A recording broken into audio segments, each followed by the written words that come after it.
Welcome to episode number 16 of Uncovering Unexplained Mysteries. Just to reiterate, this weird voiceover stuff that's happening at the beginning and end of some episodes is part of a rebranding of me changing the name from Uncovering Unsolved Mysteries to Uncovering Unexplained Mysteries. So please disregard anything you hear in the podcast where we mention Uncovering Unsolved Mysteries. How you doing, Mike? I'm doing fine. I'm not really on the road. Whatever. My parents are on the road. They're camping. They're gonna go camping in the woods with a bunch of my other family members for a week. I hope they don't encounter some UFO or something. Wait a second. Are they So they're camping up in the mountains of Vancouver, where Bigfoot has been known to be seen? Oh, I was just hoping it doesn't end up anything like the Allagash abductions. That wouldn't be nice. No, that would be terrifying. All right, so welcome everybody to the podcast. Little differences here to point out. We have a Patreon now. Yay! I finally went in there and figured out how to make one. I gotta admit, guys, I had no idea what the hell I was doing. I kind of learned as I went along, but we do have a Patreon now. It's patreon.com/uncovering unsolved mysteries. We already have 3 lovely backers. And they get some lovely rewards. I'm not going to sit here and waste too much time talking about the rewards, but if you're curious about it and you feel like our content is worth something, you can go to patreon.com/uncovering unsolved mysteries and you can support us that way. And you do get some really good perks in there. One of the higher tiers is you get an additional segment that we're going to talk about, and there's some other things as well, like shout outs, and you get the episode a day early, yada yada yada. I said I wasn't going to talk about, but here I am talking about. Whatever. So you should go to patreon.com. And again, as usual, you can like us on Facebook, facebook.com/uncovering unsolved mysteries. All right. So getting right into it here. This was one of our requests from Facebook. We've been getting requested for this for a while by this one person. So I was like, okay, let me look into this. And I actually had it. So really like this segment. It's called Blair Adams. That's actually a guy's name in this instance. I thought it might have been a female, but no, Blair is a guy. As in Blair Witch. Yes, but not affiliated in that. Way. Yeah, not affiliated at all with Blair Witch, but it's spelled the same way. So the story kicks off. Strangers found him half naked and battered on a gray July morning in 1996 at a motel parking lot in Tennessee. Spread across the road was German, American, and Canadian money that totaled $4,000. His driver's license identified him as Blair Adams, a 31-year-old man from Surrey, British Columbia in Western Canada. Police haven't been able to figure out a single reason why Blair's body was found in Tennessee. Now already my appetite's getting wet for this segment. I'm like, okay, tell me more. Tell me more about why Blair wasn't supposed to be in Tennessee. The investigation isn't stalled for lack of evidence. As Blair traveled across the United States, he left an indelible mark on everyone that he came in contact with. Authorities have now been able to reconstruct his journey in exhausting detail, but nobody knows why he left home. No one knows why he ended up in Knoxville, Tennessee, and no one knows if he was running away from a murderer or running away from himself.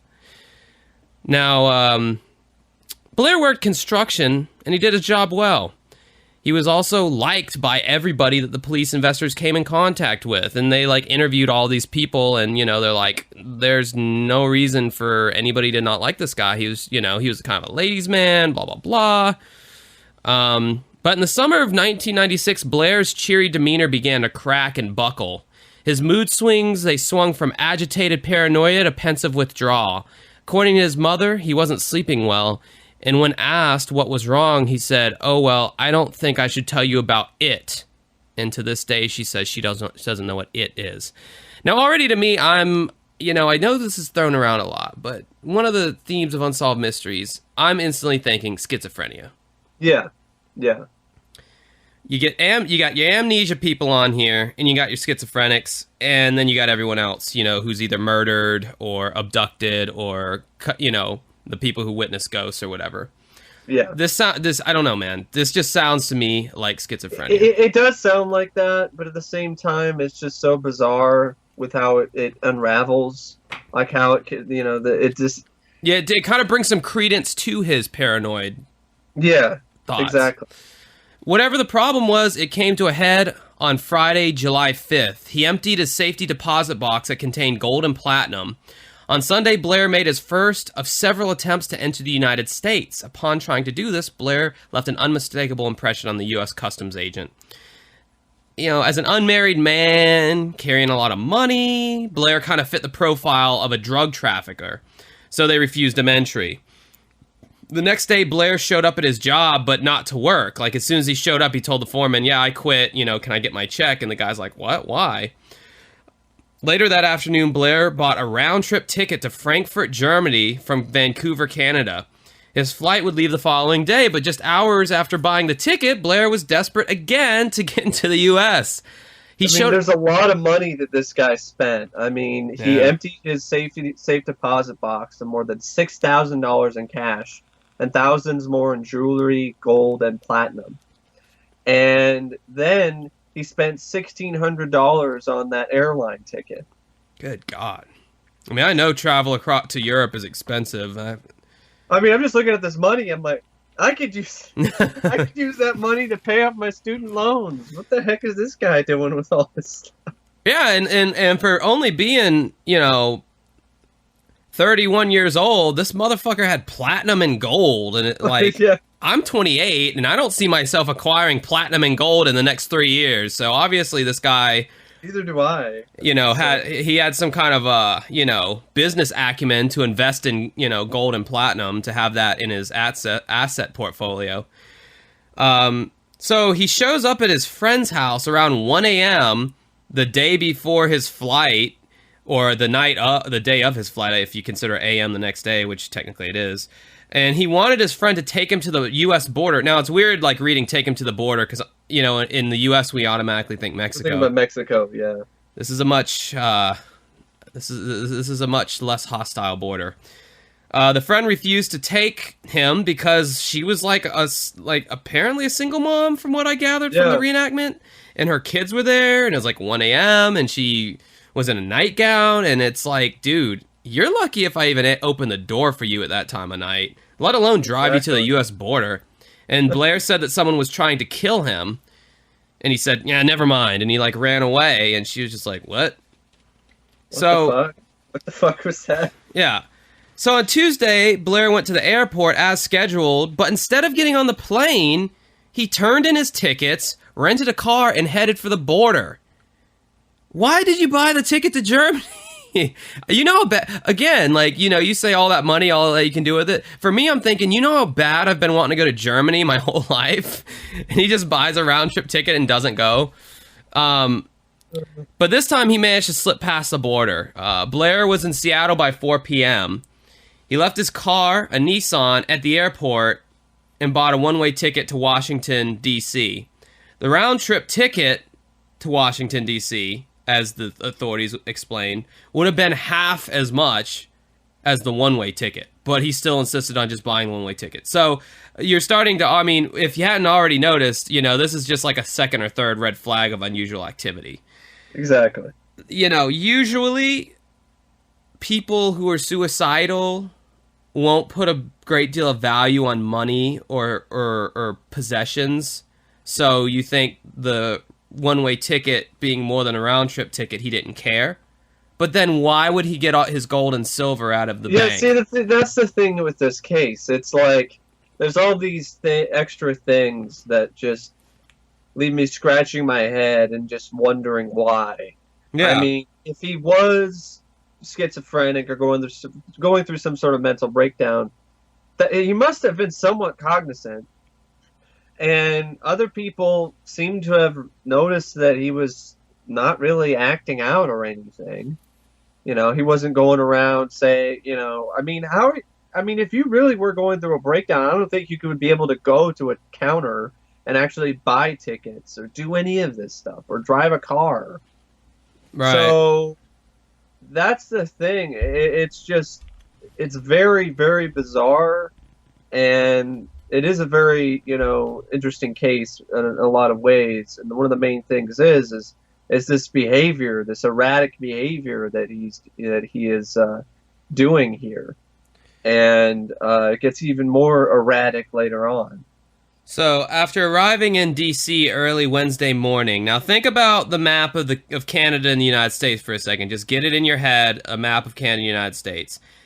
He drives to Washington, D.C. Wednesday morning. Then he rents a white Toyota and continues his peculiar odyssey. But now he's heading to Knoxville, Tennessee, 500 miles west. So, why drive to Washington, D.C. to ultimately end up in Knoxville when Washington, D.C. is so much further east, 500 miles more east, than Tennessee? Bizarre thing like number 16 already. According to the cop, he had no business or no reason to be in East Tennessee. He didn't know anybody. He had no business or no reason to be in the eastern United States whatsoever. Which, I mean, it's like, buddy, back off, okay? Free country. In America, if I want to drive to Knoxville, Tennessee, and I don't have any friends or family, I will drive to Knoxville, Tennessee. Don't tell me I don't have business or a reason. But this guy was doing it for a weird reason. Well, maybe no reason. Who knows?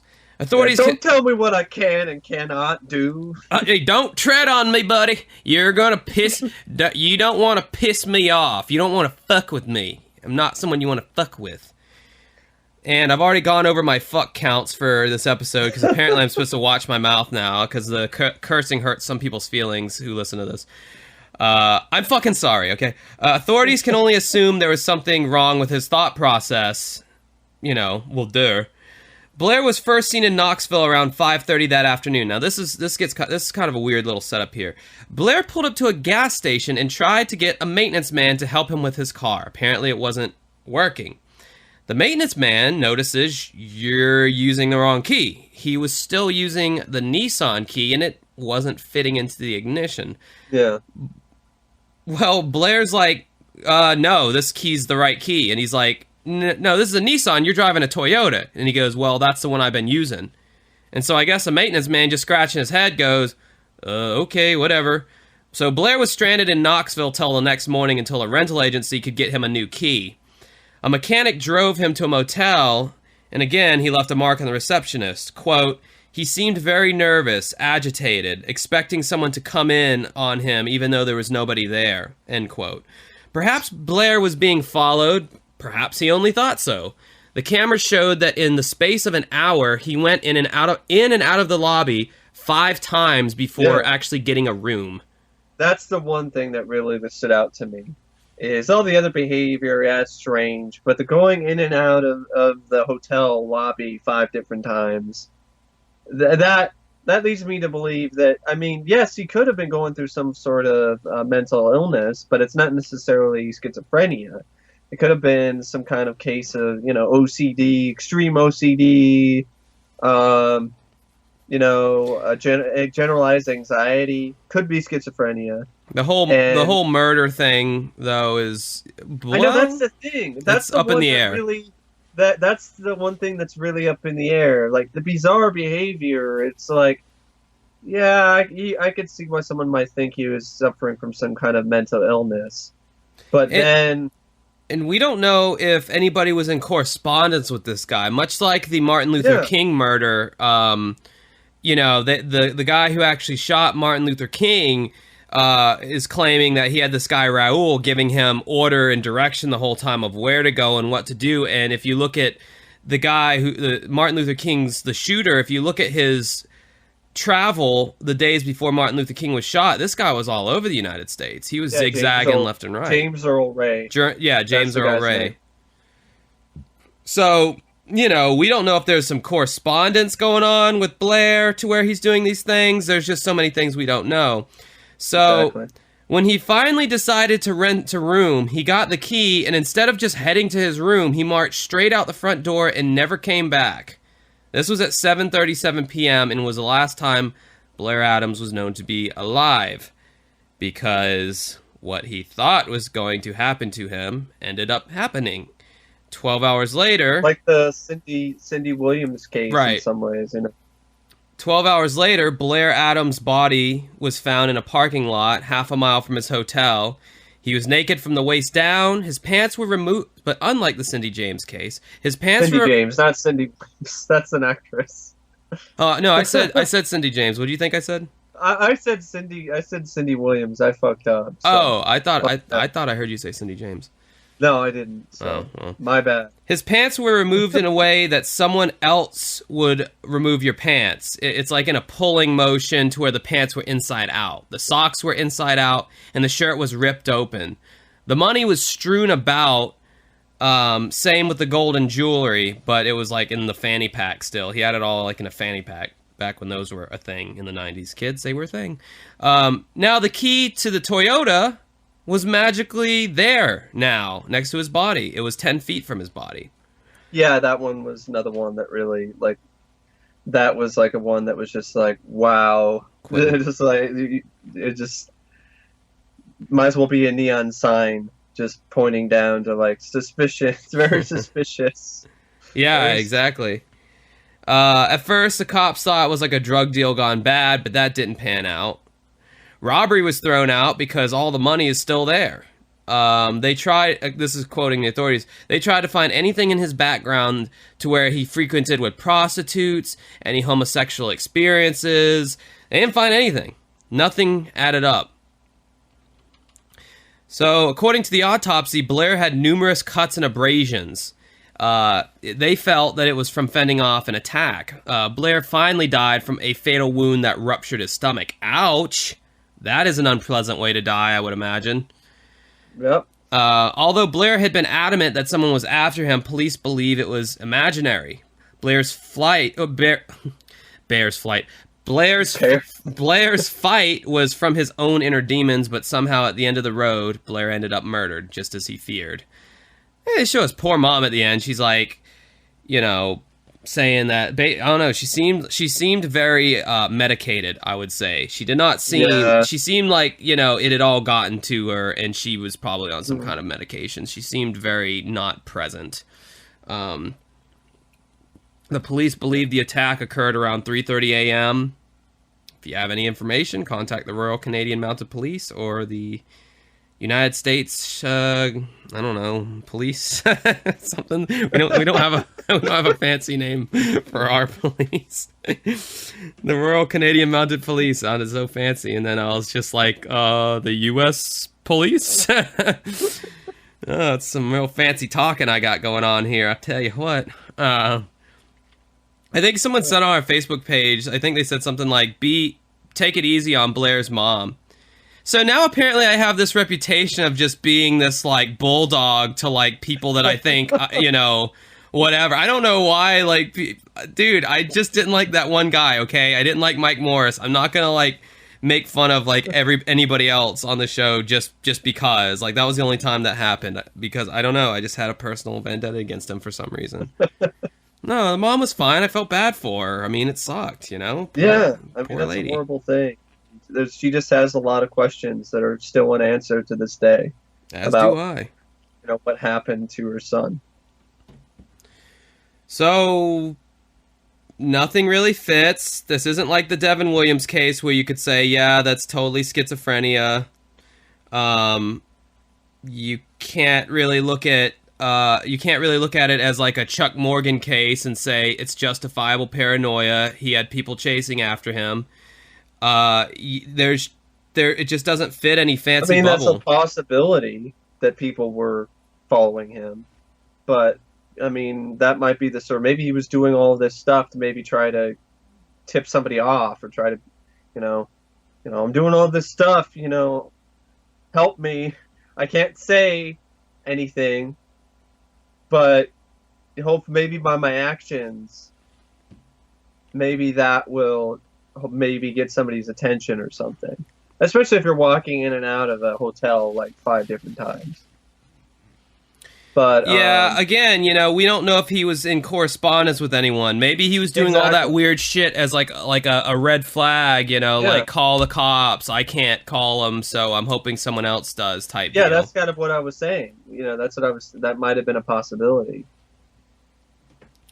Yeah, so I mean, it's an interesting case. Obviously, we don't have any new information. Nope. We anytime we can, we try to get new information. And in this next case, you'll. I mean, some of you've already seen on the Facebook page, which you should go and like if you haven't yet, because I leak out more info on there, and even more info on the Patreon. In fact, I won't even tell you what you get when you donate, but it is very worth it. It's a certain name that most people know about on YouTube, where you can gain access to a certain show. That's all I'm saying.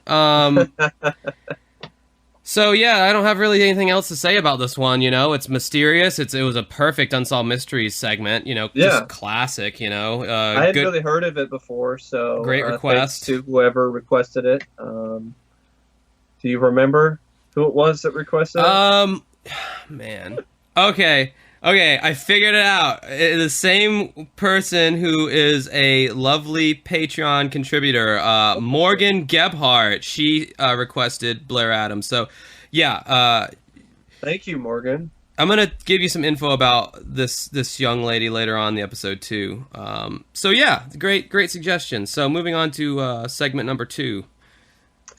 I will actually take the reins on this for once. I know, wow, right? It's shocking. Speaking of Chuck Morgan, or Charles Morgan, which we mentioned earlier, that segues directly into this case, which is the case of the mistake hit from the box set about Don Devereux and this other man who was murdered, who would live somewhat close to Don, and there's a lot of evidence that points to that this man might have been murdered by a mistaken, hit that was meant to be for Don. This case begins on May 14th, 1990, in Phoenix, Arizona. Doug Johnston, a computer draftsman, was found slumped in the front seat of his car. He had been shot once behind the left ear from a distance of at least 12 inches.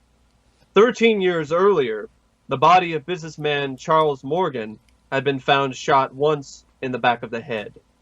Both cases are linked together by the fact that the authorities in both cases think that both men committed suicide. Don Devereux, who was interviewed on the previous case we discussed on the last episode of the podcast about the case of Chuck Morgan. Devereux believes that both killings were not by suicide, but by the result of a contract hit. In an ironic twist of events, Don Devereux himself has been warned that the bullet that killed Doug Johnston was meant for him.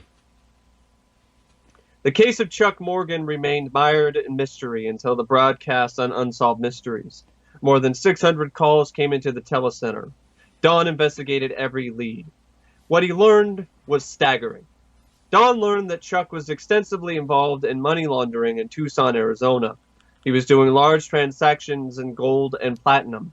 He was doing well in excess of $1 billion in money laundering.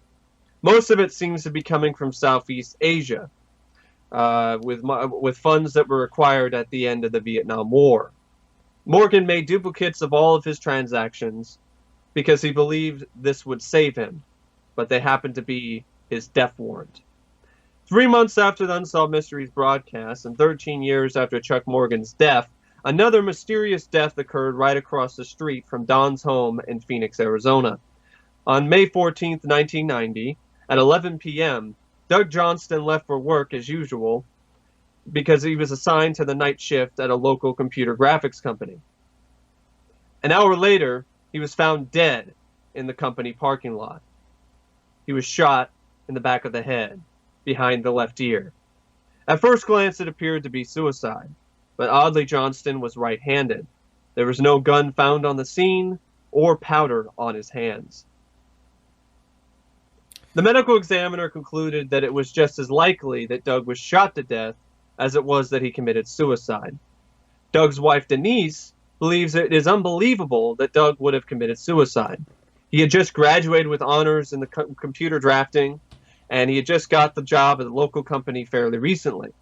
Things were looking up, not down. Devereux continued his personal investigation, And he determined that because he lived right across the street where Doug Johnston was killed, and his car was also an aging Toyota station wagon, just like Doug's, he decided he was going to, tell this information to the Phoenix Police Department. And the police department didn't think it was a lead worth digging into. Which, like, I mean, come on. I know, yeah. Like, the shit that police will the lengths that they'll go to sometimes for some cases, for some people, but with other people, they just brush them off like, oh yeah, that's cute, kid. Go sit on the sidelines. Especially from coming from somebody like Don. I mean, he's a reporter. He's a very reliable source, a very, very reliable person, But nope. About a year later, Don was sent a letter from journalist Danny Casolero concerning where have we heard that name from? Illegal gold transactions. But before Devereux could mail his research, Danny was dead. Danny's death was also viewed a suicide. Danny's brother was a doctor. He said that Danny was so squeamish with the sight of blood that it made him sick. So due to this fear, Don believes that slashing his wrists was a highly unlikely form of suicide. He also believes Danny was killed by the result of a professional hit, just like Charles Morgan and Doug Johnston.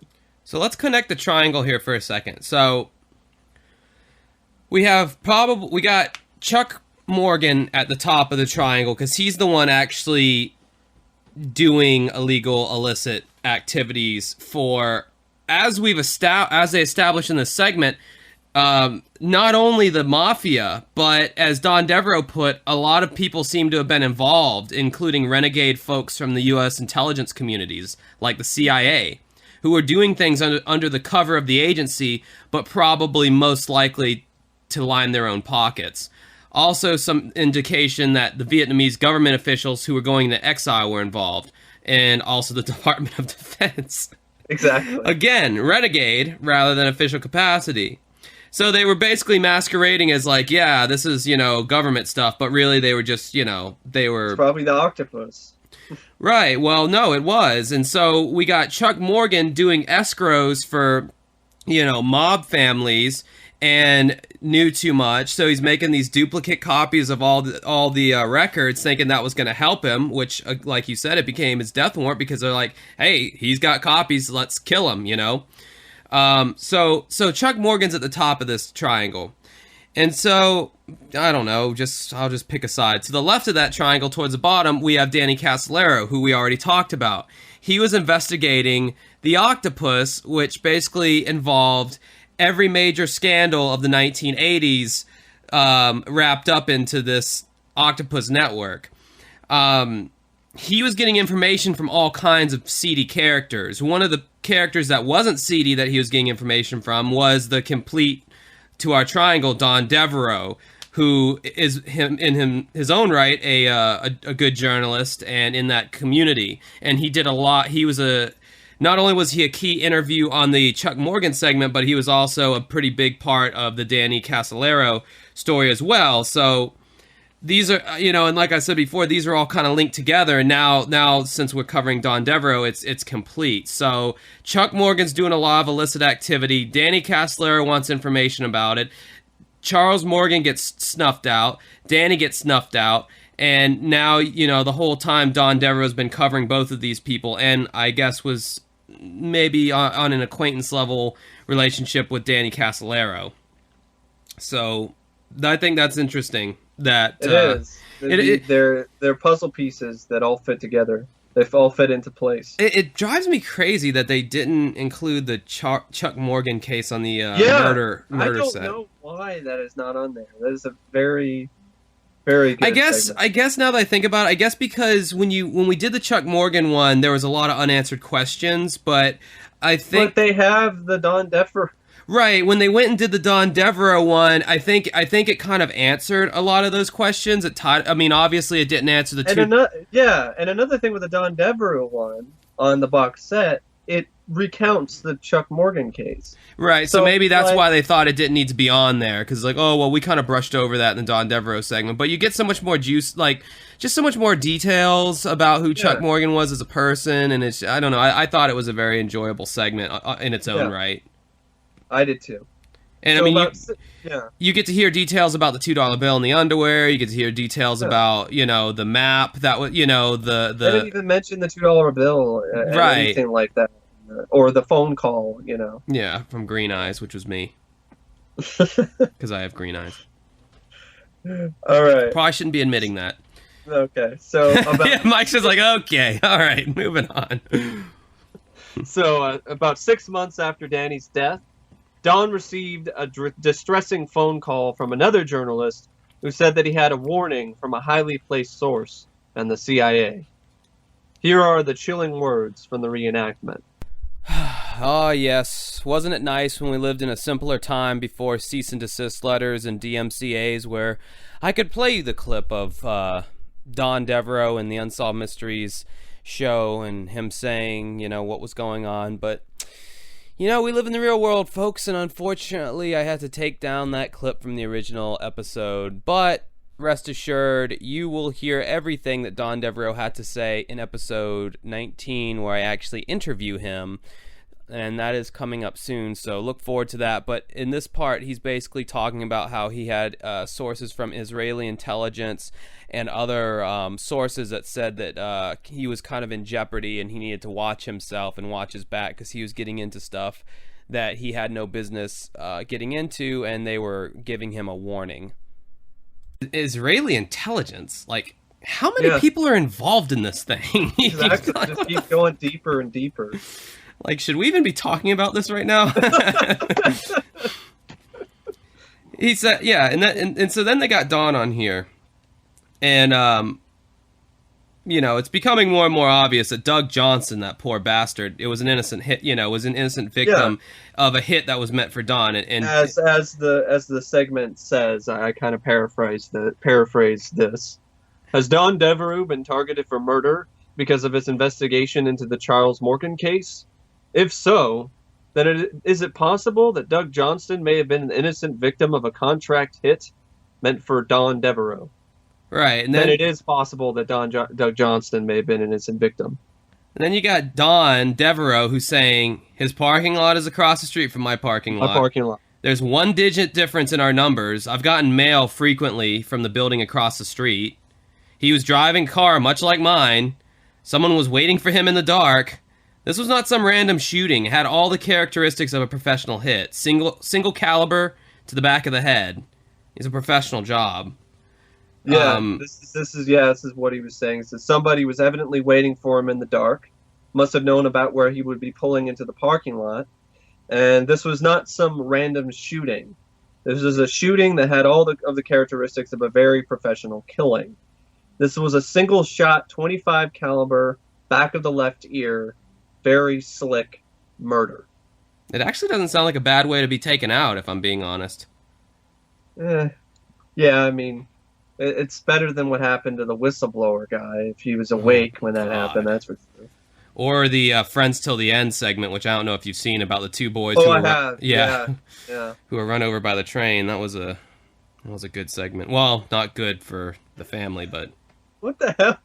I mean, it was a classic unsolved segment, I guess you could say. Not good. I'm like, it was a good segment. Look, people, I don't hate Southerners that much, okay? These people were from the South, but this has all gotten way out of proportion. I feel like it's out of my hands now. I'm kind of freaking out. No, I'm not good as in, if you're into unsolved mysteries, it was a... I know. Everyone knows. I'm just messing around. I know. Don can't say with absolute fact what exactly happened to Don. Exactly happened to Doug. I wrote it wrong. Doug. Yeah, I do that shit too. Don't worry. But he does strongly believe that it was not suicide based on the evidence he has looked at and heard, and he finds that the odds that it was suicide are virtually non-existent. He also feels that if Johnson was killed with a bullet meant for him, he feels very terrible about this, and he feels awful for Doug's family. Doug's wife also believes Don's theory of what happened. Yeah, and then Don says, I suspect that the same network of people, mob people and CIA people, were involved in the 1970s activities with gold bullion. They're probably still out there. I'm not thrilled to think there's a high-level CIA official who knows about this and is not correcting this, and clearly if people in the U.S. government who know and disapprove of this sort of thing, then they should damn well get off their butts and do something about it. Yeah, I love that. It's like they should damn well get off their butts. It's just how he said it. There was like an elegance. There was an old school kind of like journalistic. He knows what he's talking about. Yeah, he's very seasoned. Mm-hmm. He's a veteran. You really take a lot of. I'm trying to think of the right word, but when he says things, you definitely pay attention, and you believe him. Yeah, and, well, you already said it at the beginning of the segment, but the segment ends with, after he says that, it does a freeze frame of Don, and then Robert Stack comes in like the sick, twisted host that he is, going, Don Devereux has taped recordings from a number of credible sources that he is the next target. That he is the next target. It's like Stack comes in for the win, bam! And that's like how it ends. It's just like Don also has several tape recordings from credible sources that have warned him that he is the next target. So you know what, people? I didn't feel good enough about that. I'm watching this and I'm going, I'm checking the Unsolved Wikia, which, if you don't know, it's like a source, kind of like Wikipedia, but it's got all the unsolved mysteries on there, like written out, and you can read the details. You don't actually see any video, so don't get your hopes up. I already told you how you can see the video if you're reading between the lines earlier in this segment. But yeah, I was like, no. I'm gonna go a step further for you people. So you know what I did?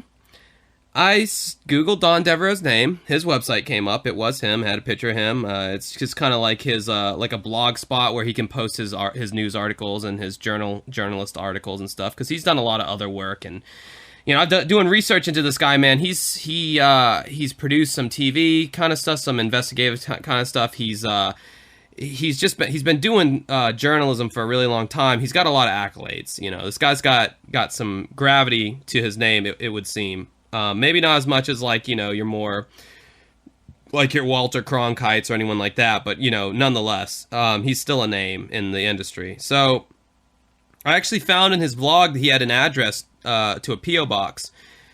So I sat down and I wrote him a letter. And I basically said, hey, we're a growing show about unsolved mysteries, not affiliated with Cosgrove or Moy or anything like that. We're just two guys who are passionate about the show, and we've developed a bit of a following, and we would love to hear how this segment ends. To refresh your memory, it ends with, and then I, gave the quote, taped recordings from a number of credible sources that he's next. I mean, he's still alive, and I told him in the letter, I was like, I'm glad to see you're still alive and well. We would love to hear what your life's been like since this segment. So I sent that letter out yesterday. So we'll see. We'll see if Don writes us back, and I can give you guys an update on this. I want to try to do this more in the future as much as possible. If we can make any kind of difference as far as really getting, really living up to the namesake of our show, truly uncovering these unsolved mysteries, I would like to do that. So any chance I can, I'm going to try to reach out to these people and see if they'll talk to me. I mean, Don's older. Maybe he doesn't have as much on his plate anymore. He might bloody well respond, and that would be great if he did. I would love to be able to share that with you guys. What happened? Did he have to go into witness protection or something? I don't know. But nothing's too good for my children of the podcast. Oh, I definitely appreciate Josh's hard work here, going above and beyond there. I also hope that Don writes back, and I thought it was very funny. Interesting to hear from him. I thought it was funny. The only way you could reach him was through snail mail. He had no email that you could reach him. I mean, I'm sure he's got an email. Maybe there's a. Well, yeah, true. Maybe there's a reason. There's a good reason for that, probably. Yeah, I didn't think about that actually until you. Yeah, that's probably why. Now that I think about it. So yeah, that's a great case. Obviously, it was a mistaken hit. Doug Johnston did not commit suicide. I can say that definitively. There's no reason why he would have. Even the I didn't mention this, but even the actual precinct, the Phoenix PD. They're like, we this case is open as a homicide. You know, it's basically as a homicide.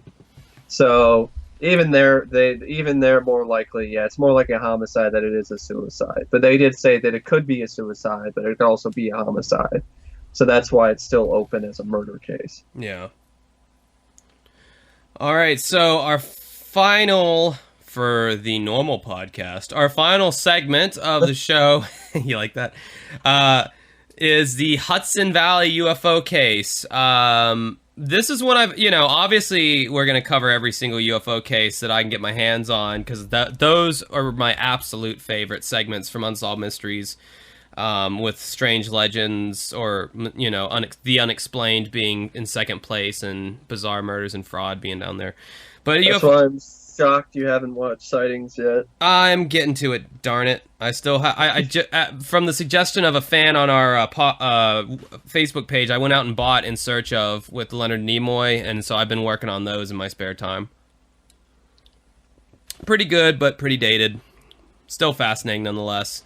It's got Spock. I mean, Spock is supposed to do it for Nimoy. Gotta do it for Nimoy. Angry video game nerd quote there. So, New York's Hudson River Valley is 40 miles north of Manhattan. The valley is home to upscale professionals and retirees. People there tend to be well-educated and cosmopolitan. Hardly the people you'd expect to get caught up in a UFO fever. But that's exactly what happened from 1983 until 1989. Now, as we know, the 80s and 90s were ripe for this UFOs. It says 86 on their website. Oh, no. It could be 89. I think they said on the segment 89. I don't know. It doesn't matter, really, the duration. Well, no, it is 89, because then it goes on to say the epidemic lasted 6 years. Yeah, so Unsolved Mysteries, their official website, they need to fix their typo then. Yeah. It lasted 6 years, and ultimately the episode was dismissed as a hoax perpetuated by a group of stunt pilots. But today, the eyewitnesses maintain that what they saw could not have been a handful of airplanes. So let's dig into this fucking cookie pie thing. You know what? What in the world am I smoking? You cannot dig into a cookie. It's like I try to be like smooth and hostly, and it just backfires on me every time. Let's dig into this ice cream sundae. There you go. Box of crispy UFOs. Cream donuts. Or for you in Canada, a box of Tim Hortons. So Dennis Zant, a husband and father of 5, worked for the government for 17 years. He was the highest ranked official in Putnam County. Zant's home is in Brewster, and it was the scene of a stunning account. Stunning in fucking deed, Robert Stack. Quote, "It was a very large object. The structure was very dark gray metallic, almost girder-like girders on a bridge or something. This thing is big and bright, the thing that they show. Now, you got... The reenactment, this is one of the best reenactments I think I've ever seen. I agree. When it comes to this show, when it comes to showing the UFO. So I don't know if they used a model or not, or whatever they did, but it just looked better than some of the other CGI spaceships that they've had on the show before. It was definitely CG. I mean, it was definitely CG, but it's still it's like maybe they've spent a little bit more money on the CG here or something. Or they had like lights in the sky or something, or it was a combination of CG and maybe a model or something.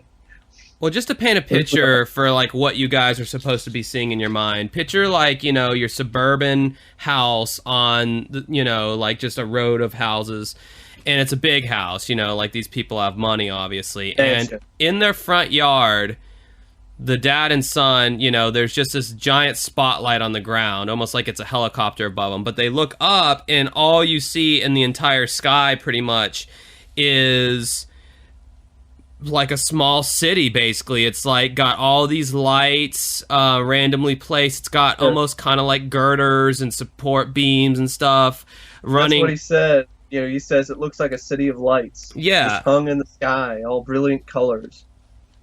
Yeah, and so they're just, and everyone all the eyewitnesses who legitimately saw this and not the stunt airplanes, they all talk about how this thing was just enormous and how it was quiet. It made no sound whatsoever, which if you think about, and in as far as physics go for our world, for planet Earth, the bigger something is, the more louder it kind of has to be to stay up in the air. Exactly.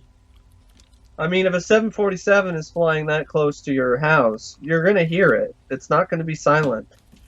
Right. I mean, it's just simple, laws of physics. Even a stealth bomber, which is kind of what the shape of this thing kind of reminds me of, is a little bit of something like that. No, this ain't the shape of it. This is not the stealth bomber. I meant the other bomber. There's a different bomber. The one before the stealth bomber. The one that has a similar sort of shape. This thing reminds me of a big-ass blimp if you painted the blimp black and put a bunch of lights on it. It looks like a wing to me. Like a curved wing. Well, either way, it's fucking big. It looks like one of those things you fly, like a boomerang, Oh, yeah. Now I see that, yeah. Okay, now I know what you're talking about, because I was just thinking about the first scene where they don't show the whole thing, and I was like, how is he getting that? But then I remembered they actually do show the whole thing later on. Yeah, it does look like that. It's like a big kind of boomerang shape, but in this first scene, they're just showing the bottom. It's the lights, and it's just like... The objects seemed to be very silent. Lights were iridescent. They were bright. They stood out in the sky. It looked like a city of light. At the time, the girls became frightened, because he had girls as well, and they ran into the house. And then, I'm quoting this guy, by the way, then my son and I were just drawn underneath it. They felt very good about encountering a visual contact with the object. We followed the object around the backyard, and then at that point, a feeling of fright came upon me. Thoughts started to flood my mind. Thoughts of the craft touching ground, thoughts of encountering an alien being, thoughts of abduction. Seemed like seconds before the object started to move again, but the feelings were overwhelming. From the beginning to the end of the 19 or 20 minutes I viewed the aircraft, it was also a time of self-reflection of myself and who I was as a person, which I thought that was kind of a bizarre statement. Yeah, that was a bizarre statement. That's some new age bullshit. Yeah, like, it was a time of self-examination of who I was and what my sexual preferences were, and, what? Wait, what? No, he didn't. Well, did he have some different girls with him than the ones that you were? Well, it was so it was so weird because it's, his girls. Yeah. Well, they never really. He's just said my girls. He didn't. But then they were 5 years old, and it just got creepy. Okay, let's wash that thought out of our head here with a little bit of Listerine for the mind. I guess what was so weird is the fact that here this guy is, highest ranked official in Putnam County, and he encounters this thing that makes him go so far out of character to say it was a time of self-reflection and of myself and who I was. So, I mean, maybe as himself, as a human on Earth, and I could see that. Because you just think this is just the stuff I see in Close Encounters of the Third Kind. It's movie stuff. This is fantasy, and then when you see it for yourself, then you do have this moment of self-reflection. But usually that would come later for me because I'd be too scared to really think about what's my place on the universe now that I've seen a UFO. No, I'd be like, holy fucking shit! I just saw a UFO. This giant thing is right here. Oh my gosh. Yeah, I think that, like,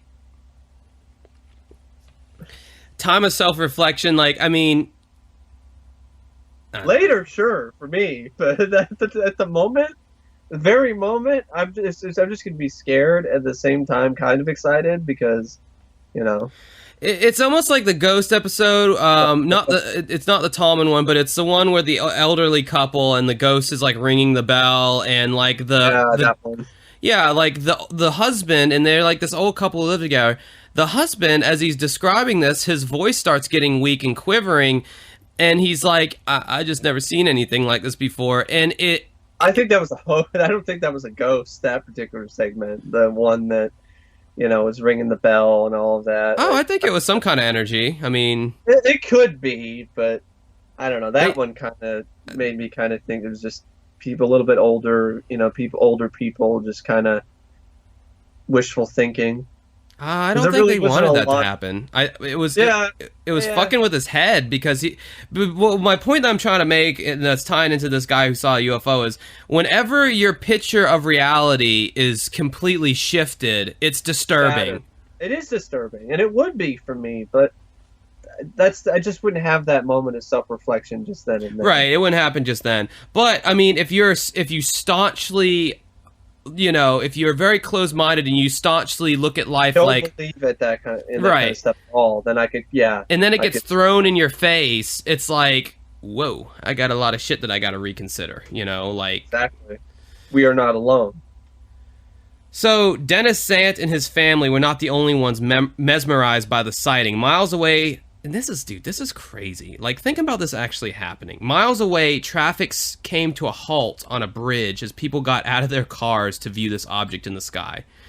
Now, I've seen people get into, stop traffic because of an accident. I've seen people stop traffic because the weather in Florida is so severe, people just lose their brains and forget how to drive, so they, almost come to a stop. But for people to be driving on the highway and they have places to be, and to feel as though this thing in the sky is so important and extraordinary that they pull off to the side of the road and get out to look at it en masse, that is substantial. That's pretty stunning. I mean, that's the kind of thing that you'd see in War of the Worlds or Independence Day. Right. And this was happening in the 90s, and we weren't hearing anything about it anywhere else in the U.S. Well, in the 80s. But yeah. Right, 80s. Well, and 90s, but yeah, this particular one was from the 80s. This was happening in the 80s, and we didn't hear much about it, and it was kind of just swept under the rug. But apparently, this happened. A lot of people saw this. That's what makes this one so credible to me, is that there's so many people who see it, so many blue-collar, New Yorkers, and I tried to do a New York accent, but I failed. I can't do it. That's okay. I still love you, Mike. Well, New York. It was like a fucking UFO in the sky. It was like freaky, man. It looks like a fucking slice. A slice from Geno's. It looks like a fucking slice from Geno's. Yo, man. it had pepperoni-shaped lights and, I don't know, spaghetti-shaped wings. It was fucking nuts.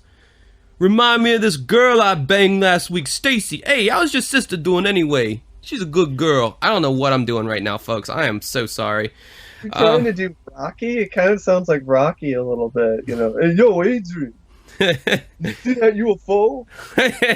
Yo, I'm gonna go punch it with my gloves. I'm gonna go punch it. I'm gonna go punch that UFO up in the sky, Adrian. I'm gonna go punch that and then, for you. Save the world for you. Rocky, you're all washed up now. You ain't gonna punch nothing.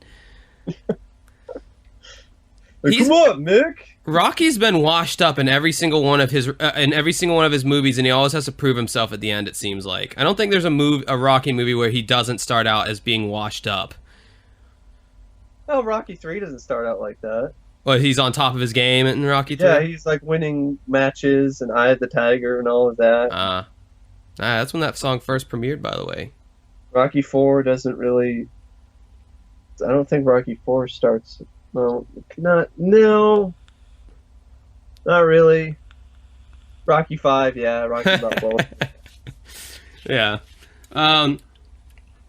That whole Rocky conversation, all that New York shit we just did, that was weeding out the non-fans of the podcast from the fans of the podcast because we get so many complaints about cut the chit chat and get to the stories, but then we got people who like the chit chat, so we're just pouring fuel on the fire of the people who hate the chit chat. Were you going to say something, Mike? I said, you're welcome. Oh, okay. I thought you were saying but anyway, I don't understand your very thick New York accent there, sir. Meanwhile, when all this was happening, Officer Andy Sadoff, a 10-year vet, was working routine traffic patrol March 24th.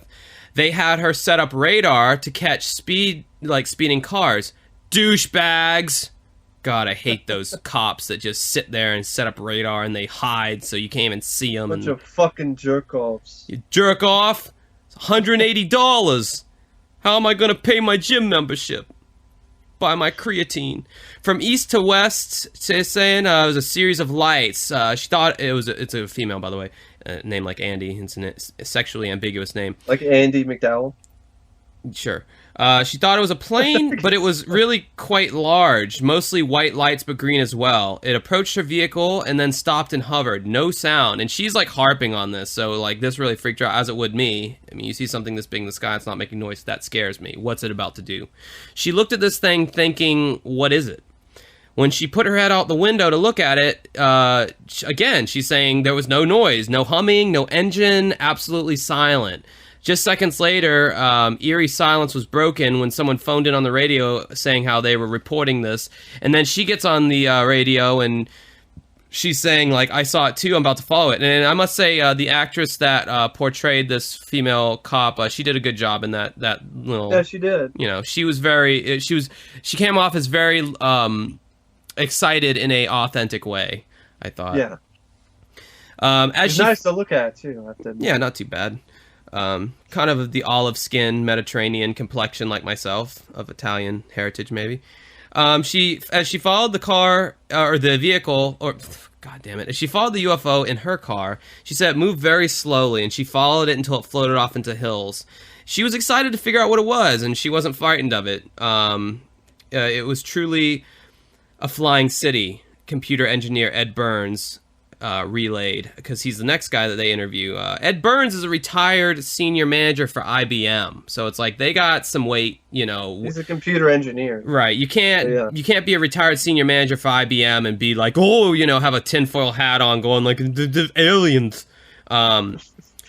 So Ed Burns was driving home on the Taconic Parkway, 10 miles from Officer Sadov's location, when out of nowhere he got a lot of static on his radio. He looked up and then he saw the craft. He said it was a triangular chevron shape. On the back, it had to be as large as a football field, and there was no noise. And how he said it was creepy, he goes, I don't think I can recreate it. He's like, and there was no noise. No noise. Yeah, it's very matter of fact.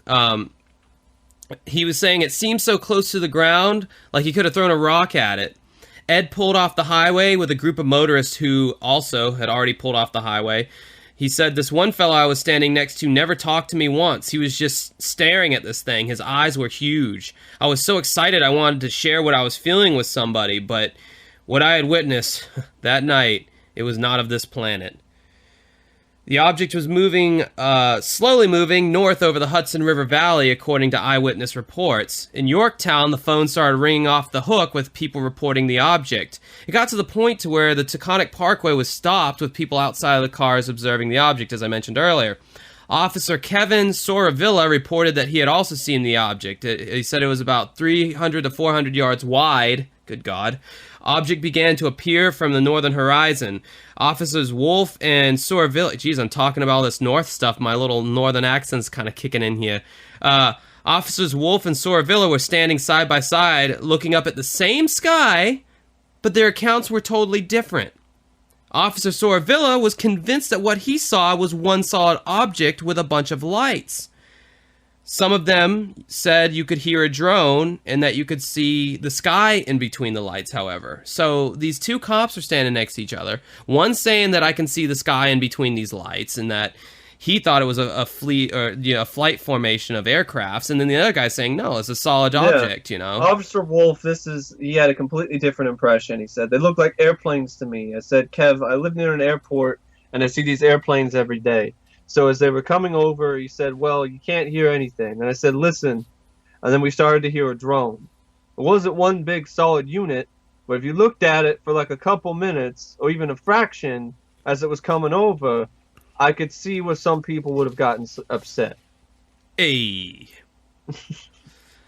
Suddenly, the Hudson Valley sightings took a dramatic turn. The UFOs were a hoax, nothing more than small aircrafts flying in tight formation.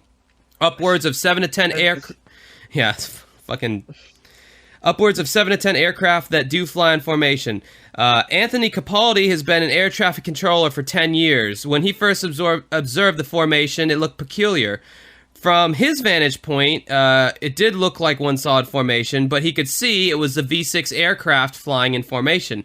He felt that nobody could misdiagnose this as anything else. This guy... I don't know. Who, Anthony Capaldi? Yeah, I mean, some of the skeptics here, it is kind of... I think they just want to they'll do anything to just disprove the fact that it could not be, that it could be something out of this world. They just want to be, oh no, it's just an airplane. And you can clearly see this. I'm more experienced than you are when it comes to this. What about all these other people who saw this thing and it was literally right in front of their face? Well, you want to know about those? You want me to tell you about those skeptics, Mike? Go ahead. Yeah. Do you guys know what's coming? What do you have to say about the skeptics, Josh? Do you guys out there know what's coming? Do you feel like you have an idea? Well, let me just give you a little hint. It starts and ends with this. That's how I feel about the skeptics. So stupid. God, that's such a stupid gimmick. If we ever get to do like a convention, like a mystery con or something, I hope everybody shows up with those little things and like we all blow them together, and the skeptics will be. We would have definitely made it if that's the case. That's pretty funny. Yeah. But yeah, he says the first time I observed the formation, it looked a little peculiar, and from our vantage point in the tower, they just appeared to be just one big light because they were flying in tight formation. I don't think if this formation flew over an individual's head at 1,000 feet, there's any way you can mistake it for anything but the formation of flying due to the sound of the aircraft engines. Imagine that at 1,000 feet you could really determine that it's an aircraft. He's just like completely ignoring the fact that most of these people who saw this said it made no sound. It was completely silent. Yeah, it's kind of like what you said. People up north are kind of more no-nonsense about things. There's a reason why the stereotype of the abductee is some hick from, oh yeah, they abducted me and poked out my eyeball and blah, blah, blah. There's a reason, They put this thing up my behind and probe my asshole. And I can tell you right now, I did not like it. Okay, just for the record, I am not a homosexual, as they call them, the liberal news media. Anyway, we just lost a few listeners. Philip Imbrugio is kind of one of those double L's Spanish thing. Imbrugio. The UFO. He's a UFO researcher. He says the UFO was seen before the hoaxsters started their night flights, and after these hoaxsters began their night flights, people would call up who saw the UFO on the previous dates and say, yeah, I saw something in the sky, but it wasn't the same thing I saw before these planes. So you had people who saw both and could distinguish the difference between the two. Home video taken by somebody, it shows the UFO. Bob Pazzulli. Oh, Bob Pazzulli. That's right. I had his name in here. I don't know why I didn't have it up in the first part here. The night the airplanes were seen, dozens of witnesses said they saw the aircraft. Then they saw another video by the same guy that show the military aircraft. You can hear the engines. You can see the lights are shifting positions in relation to each other. I think that's kind of fucked up on my notes here. What I meant to say was Bob Pazzulli took this video of the UFO, of what is generally believed to be the UFO.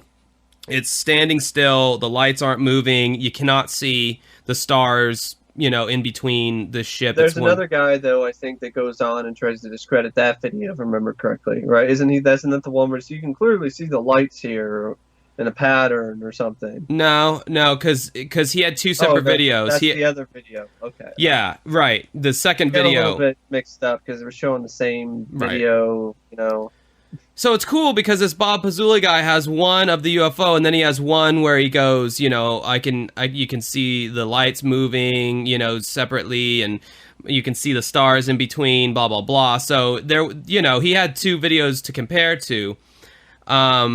Ed Burns, back to one of the star eyewitnesses here, he says, I tell the story to certain friends that will believe me. I think my wife believes me because she loves and respects me.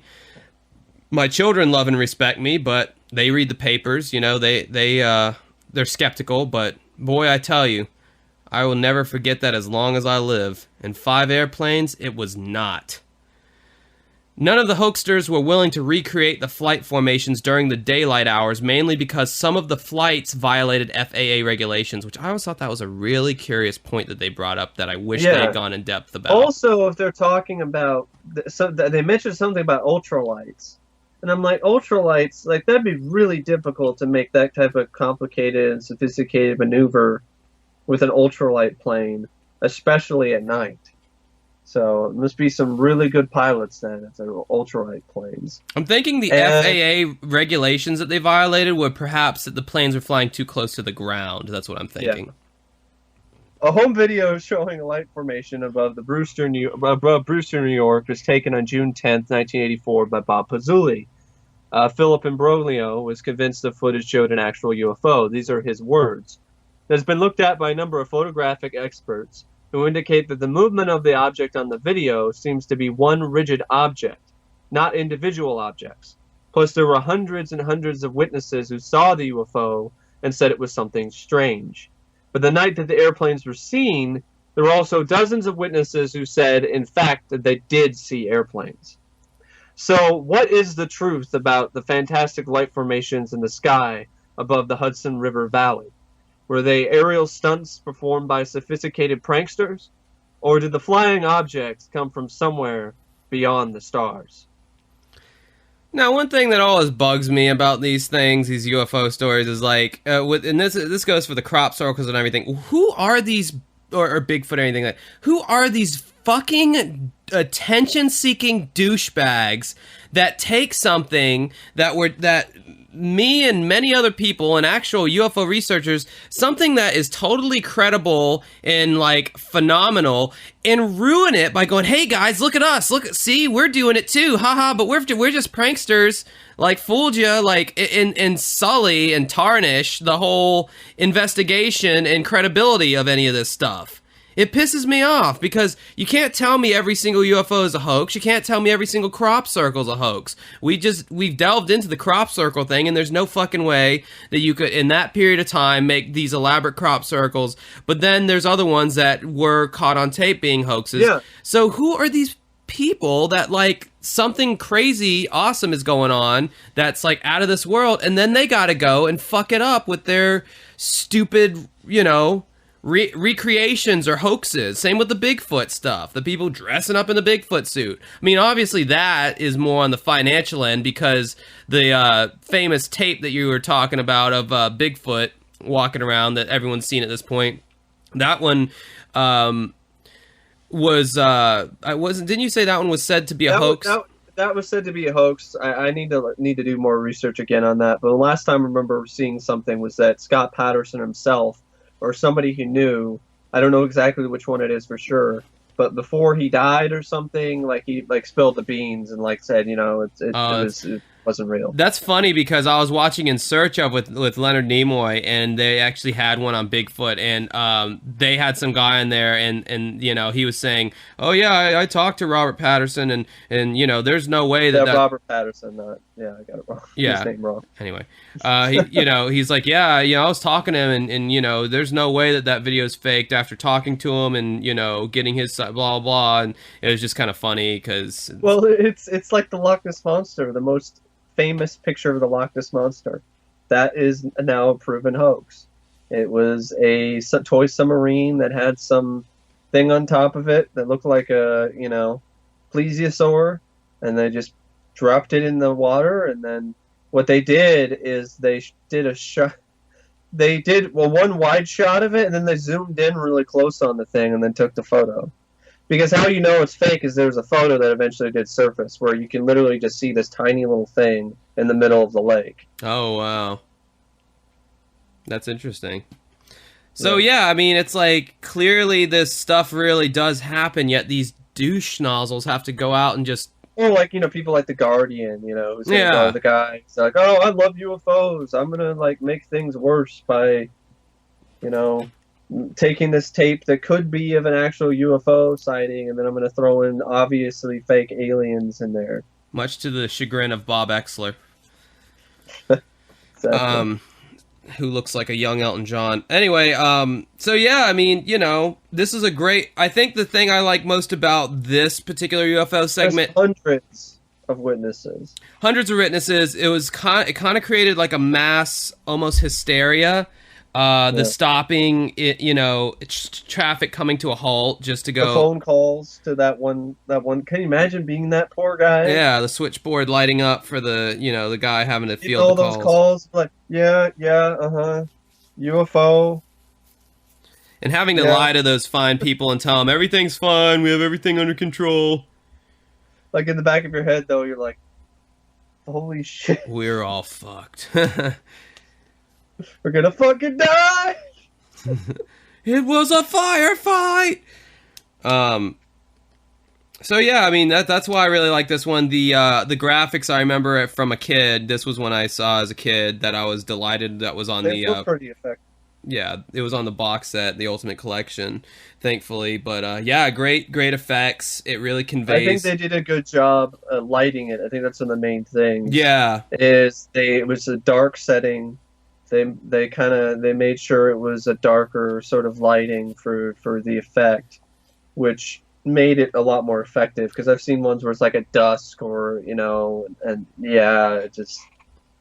Lighting is literally everything when it comes to CG. I mean, that's even for modern movies. And it's really hard to do, and that's why I don't understand why CGI has completely replaced practical effects.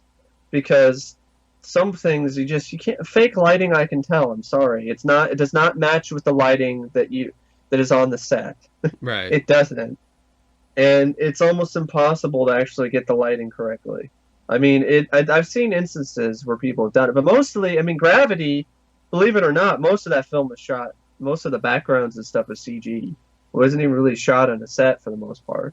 This is really impressive about that film. So they did a good job lighting there, but it's kind of getting more of a rare occurrence to me. It just seems, you can kind of tell it's behind a green screen nowadays.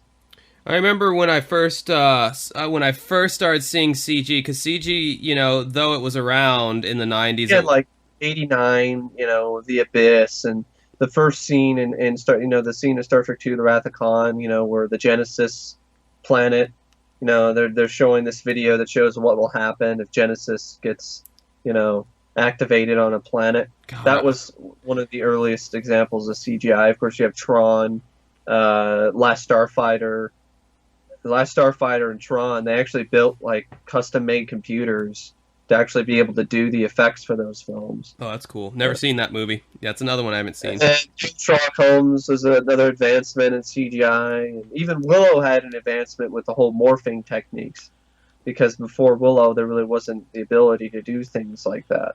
And of all things, Howard the Duck actually started something.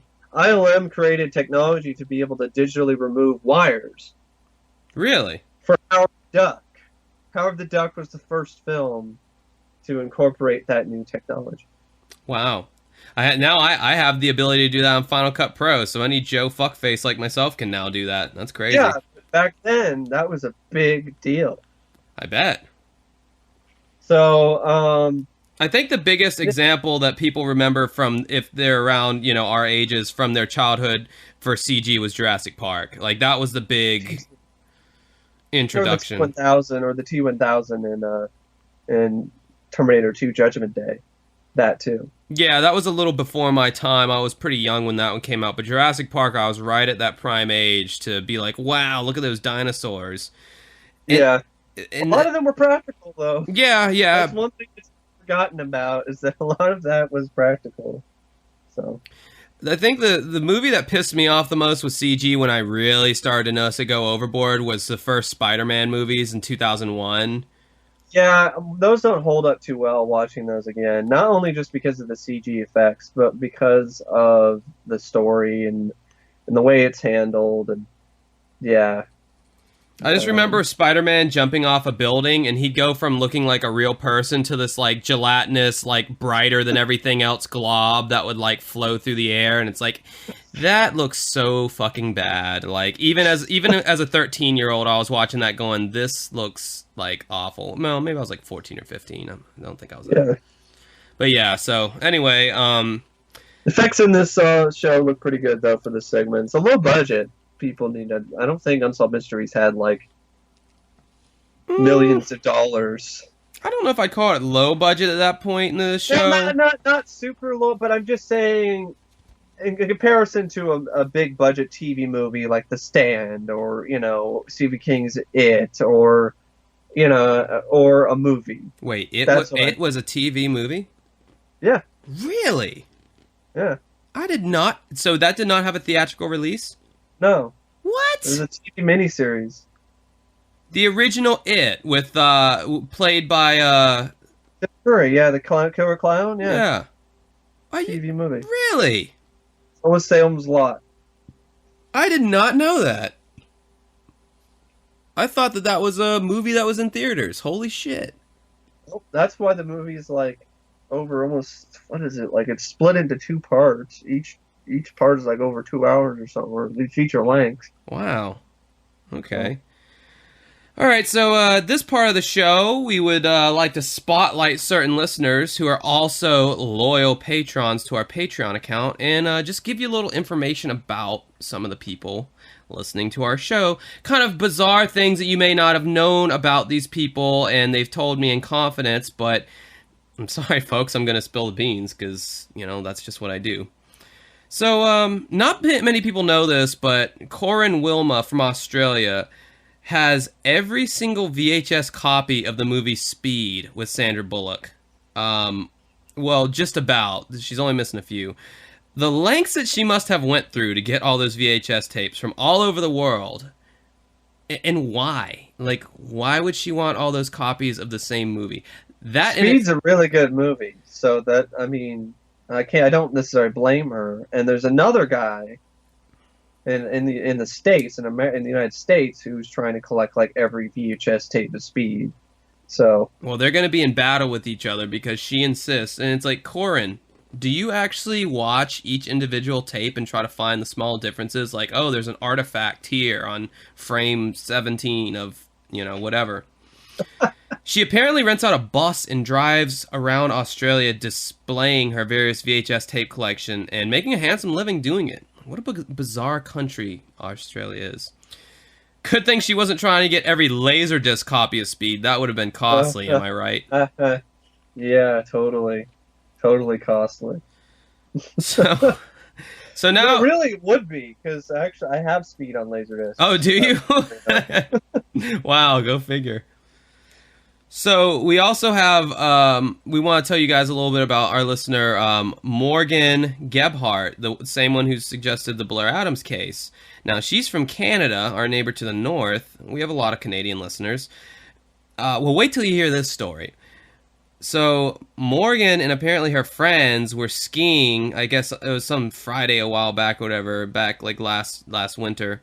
Morgan insisted that her and her friends go up on the ski lift just one more time. They were going to close, but she wanted to go up one more time. She even paid off the dude who ran the ski lift to let them do it. So while they were going up on the ski lift, the guy forgot that they were up there and he walked away from the machine to like take a piss or something. Well, by that point it was too late because the manager or whatever was like, hey, let's get out of here. We're shutting down. And the guy just completely forgot. They shut down the power to the park. Morgan and her 2 friends, Barry and Alex, were stuck in the ski lift on the ski chair for the whole weekend. Morgan and her friends spent 3 days on the ski chair, suspended hundreds of feet in midair. And eventually Barry and Alex fell to their deaths. But Morgan somehow was able to survive the fall. Wolves had already eaten the remains of her friends, so they had certainly had their fill when it was time for Morgan to crawl to safety, which she eventually did. And she's alive and well today, listening to the podcast. It's a crazy story, right? If you'd like a crazy story of your own thrown into the podcast, consider supporting us on Patreon. What'd you think about that, Mike? That was a very crazy, some weird, wild, and crazy stuff. I like the good reference there. I like that. But it also reminds me of the plot for this movie called Frozen. Okay, we're not going to talk about that, okay? Because this really happened. So, yeah, there is no movie called Frozen. Don't look it up. That is not the plot. The only Frozen movie that exists is the Disney one, so just... So let it go. Let it go. Something anymore. So, I don't hear the song anymore. Yeah, right. God, all the little kids I've heard who don't understand. It's not their fault. I remember that last year. That was really big last year around Halloween, and the little girls would have these Elsa costumes, and they'd play the damn song. Like there's a button they could press. Oh no! And it would play the song. So funny from those like Pixar and Disney movies. Like if these people were real human beings, their head would literally be like 60% eyeballs, and like 5% mouth, and like 2% nose. That wouldn't be, attractive. Yeah, but for some reason it totally gives me a boner when it's digital. I don't know why. So this show's come to a screeching halt. It's become pretty obvious about that. So I want to thank you guys for listening. As always, again, consider supporting us on Patreon if you find this content valuable to you and would like some more. If you'd like to get a story, or if you would like me to share your story, that's totally true. Totally all those things happened. Consider doing that. Like us on Facebook. And I'm an idiot because I was saying that I don't have a real YouTube link, but I do, Mike. And you know what? It's not Dancing with Ghosts 2. It's just youtube.com/dancingwithghosts. And I was telling the people the wrong thing. Wow. Yeah, I'm an idiot. I am an idiot. The whole time I was like, yeah, you need a certain amount of subscribers and I don't have it. It's like, no, you're just stupid and don't deserve subscribers because you can't even figure out your damn YouTube link correctly. So yeah, stand here a barren and broken man in front of all you people. But Mike, on the other hand, who has his shit together, is on YouTube, youtube.com/OCP Communications. And it's got some of our segments on there from when we would get on camera and do these on camera, but those didn't get any hits, so we stopped doing those. Yeah, that's pretty much why. It was kind of crazy. Like the moment I posted episode 3, it was just a podcast forum. It it already has over 2,000 views. So thank you. People want the long form, no video on YouTube. Go fucking figure. Every idea I've had is just not panned out. But Mike's ideas that don't make sense to me always end up like being the winners. It seems like. I don't know. I mean, maybe it's because it's a podcast. Maybe some people are just like, I can just put it on and then play on my phone or something while I'm, I was just thinking, like, on YouTube, it's visual. We're in front of the camera. These are just tiny little chunks. I mean, also, we could have still done it too, but it was really, really a pain. For me, yeah, it was. I had to get all that footage and edit it together, and the audio didn't sync up right a lot of times for whatever reason. It was a fucking pain. Hours of editing. So, yeah. It was a pain, so it was like, not worth it. But we did do a video in that old school style fashion for our Patreon. So even absolutely, that was totally worth it. So if you want to see what that's like, go to the Patreon. Or go to my channel and watch the other videos. Yeah, and it's free. I mean, that you don't got to pay to watch that video. Just go on Patreon and look at the video. Where you can see our mugs on there in action.